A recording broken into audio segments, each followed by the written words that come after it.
அடப்பாவீங்களா, இவ்வளோ ரூத்லெஸ்ஸாக இருப்பீங்களா நீங்கள்? அந்த மாதிரி இருந்தது. பாரு வந்து அந்த டாஸ்கில் விளையாடினாங்க இல்லையா, கேப்டன்சி டாஸ்கில். ஸோ அதில் வந்து பயங்கரமாக அடிபட்டிருக்கு. அடிபட்டுறது கூட பாருக்கு பிரச்சனையாக தெரியல. அவங்க என்ன சொல்கிறாங்கன்னா, எல்லாரும் சேர்ந்து வந்து கிண்டல் பண்ணுறீங்க, ஒருத்தருக்கு வந்து அடிபட்டுட்டு இருக்கு, அப்போ குரூப்பாக சேர்ந்து கிண்டல் பண்ணுறீங்க, நீங்கள் வந்து அவுட்டு ரிஜெக்டடுன்னு சொல்லிட்டு கத்துறீங்க. நீ கேர் பண்ணன்னு சொல்லிட்டு சொன்னீங்க, எங்கே நீ கேர் பண்ணன்னு சொல்லிட்டு சபரி கிட்ட கேட்குறாங்க. எல்லாரும் குரூப்பாக சேர்ந்து நீ ரிஜெக்ட் ஆகிட்ட அவுட் ஆகிட்டே தானே கத்திட்டு இருந்தீங்க. பாருவோட ஃபேஸ் பார்க்குறதுக்கே ரொம்ப கஷ்டமாக இருக்குது. ஏன்னா அவங்களோட கண்ணு பாருங்கள், ஒரு சைடு ஃபுல்லாகவே வீங்கிடுச்சு, அந்த அளவுக்கு வந்து மோசமாக அடிபட்டு இருக்கு. பாருக்கு பதிலாக வேறு யாராவது அடிபட்டிருந்தா வந்து இப்போது சோஷியல் மீடியாவில் வந்து செம்ம டேக்லைன், ஐயோ என்ன ஆயிடுச்சு, அவளுக்கு என்ன ஆயிடுச்சு, அவனுக்கு என்ன ஆயிடுச்சு, சபரியால் தான் இல்லை அவங்களால தான் இவங்களால தான் சொல்லிட்டு எப்படியெல்லாம் வந்து சொல்லுவீங்க. ஜஸ்ட் பிகாஸ் பாருனா யாருக்குமே பிடிக்காது. அந்த ஒரு எண்ணத்தில் வந்து இவங்களுக்கு அடிபட்டால் கூட கீழே அந்த ப்ரமோ கீழே வர கமெண்ட்ஸ் இருக்குல்ல, ரொம்ப கஷ்டமாக இருக்குது பார்க்குறதுக்கு. ஏன் இந்த அளவுக்கு வந்து மனசாட்சி இல்லாதவங்கள ஆயிட்டாங்க.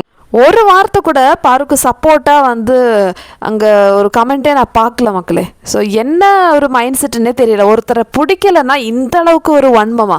இதுக்கு பிக் பாஸ் கண்டஸ்டன்ஸும் சரி, அதே மாதிரி வெளியே இருக்கிற ஆளுங்களும் ஒரே மாதிரி தான் ட்ரீட் பண்ணுறாங்க. நம்ம ஃபேமிலியில் இல்லை நம்ம வீட்டில் இந்த மாதிரி நல்லா வாயடிக்கிற பொண்ணு எல்லாத்தையுமே வந்து தட்டி கேட்குற பொண்ணு இருந்தால் நீங்கள் அப்படியே வந்து வெறுத்து ஒதுக்கிடுவீங்களா சொல்லுங்கள்? இல்லைன்னா அவங்க ஏதாவது தப்பு பண்ணிட்டாங்கன்னா இவ தேவையில்லைன்னு சொல்லிட்டு ரோட்டில் கொண்டு போய் விட்டுருவீங்களா? அப்படி என்னங்க பண்ணாங்க? எல்லாத்துக்குமே வந்து பாருன்னா இவ்வளோ வன்மோன்னு சொல்லிட்டு எல்லாரும் இப்படி திரியுறீங்க.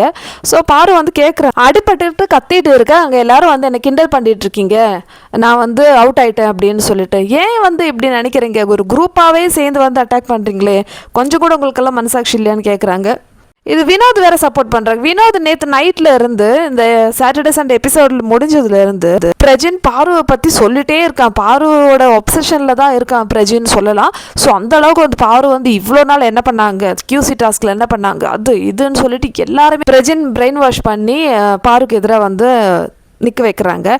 ஆக்சுவலி பிரஜின் என்ன சொன்னாலும் பாருக்கு எதிராக தான் எல்லாரும் நிற்பாங்க. அதுக்கு வேறு வந்து செப்பரேட்டாக ஒரு எஃபர்ட் போட்டு எல்லாரும் பாருக்கு எதிராக நில்லுங்க அப்படின்னு சொல்ல வேண்டிய அவசியமே கிடையாது. அந்த வீட்டில் எப்போவுமே வந்து பாரு தனியாள், மற்றவங்க எல்லாரும் அப்படி தான் வந்து எல்லாருமே இருப்பாங்க. ஸோ வினோத் வந்து நேற்று நைட்டில் இருந்து பிரஜின் கூட தான் வந்து ஆமாம் அவள் அப்படி பண்ணது தப்பு அப்படிலாம் சொல்லிட்டு எடுத்து கொடுத்துனே இருக்காங்க. இப்போ எதுக்கு பாருக்கிட்ட போயிட்டு அவங்களுக்கு சப்போர்ட் பண்ணுற மாதிரி பேசுகிறாங்க? எல்லாமே நடிப்பு. எதுவாக இருந்தாலும் மூஞ்சிக்கு நேரம் பேசுங்க. அப்படியே வந்து ஒரு இடத்துல பாரு வந்து ஆமாம் அவள் இப்படி பண்ணுறான்னு சொல்லிட்டு பாருக்கிட்ட போகும்போது மட்டும் கமருதின் என்ன பண்ணா, கமருதி நீ ஏன்டா சப்போர்ட் பண்ணல, நீயும் தானடா கிண்டல் பண்ணிட்டு இருந்தேன்னு சொல்லிட்டு அப்படியே பிளைட்டை கமுத்துறது. எதுக்கு இது? இதெல்லாம் மக்கள் பார்த்துட்டு இருக்காங்கல்ல. எனிவே டாஸ்கில் வந்து பாருக்கு வந்து செமையாக அடிபட்டு இருக்குது. கேப்டன் வந்து சபரி தான் ஆயிருக்காங்க. ஸோ அது ஒரு கர்டசி கூட யாருக்குமே கிடையாது. இப்படி ஒரு விஷயம் பண்ணிட்டோமே, ஏன்னா அது பாரு தப்பு தான் சொல்லுவாங்க. ஏன்னா அவங்க தான் வந்து சரியா ஆடல கரெக்டாக. ஏன்னா அவங்க விளையாடினா அவங்க வந்து இந்த அளவுக்கு அடிபட்டிருக்க மாட்டாங்க அப்படின்னு முடிச்சிருப்பாங்க. ஸோ பாருவாக இருந்ததுனால ஸ்போர்ட்டிவாக எடுத்துட்டாங்க. ஸோ அவங்க வந்து பிரச்சனையே பண்ணல. இதுவே பாரு போட்டு என்னை ஃபிசிக்கலாக வந்து அடிச்சிட்டான்னு சொன்னால் அவ்வளோதான், சபரி காலி வெளியே போக வேண்டியதான். அந்த மாதிரிலாம் சீப்பாக விளையாடி ஜெயிக்கணும்னு பாருக்கு அவசியமே கிடையாது. ஸோ பாரு வந்து ஸ்பாட்டிவாக தான் இருக்காங்க. இந்த அளவுக்கு வீங்கி கூட மற்றவங்களா இருந்தால் அப்படியே ஹாஸ்பிட்டலில் போய் படுத்துருப்பாங்க, அந்த அளவுக்கு ஆயிருக்கும். ஸோ இதை பற்றி உங்களோட ஒப்பீனியன் சொல்லுங்கள் மக்கள். இதுவே ஒரு பையனாக இருந்து இப்போ அவனுக்கு வந்து எவ்வளோ சப்போர்ட் வந்திருக்கும் பாரு ஆனதுனால வந்து எல்லாரும் வந்து கிண்டல் பண்ணிகிட்ருக்காங்க.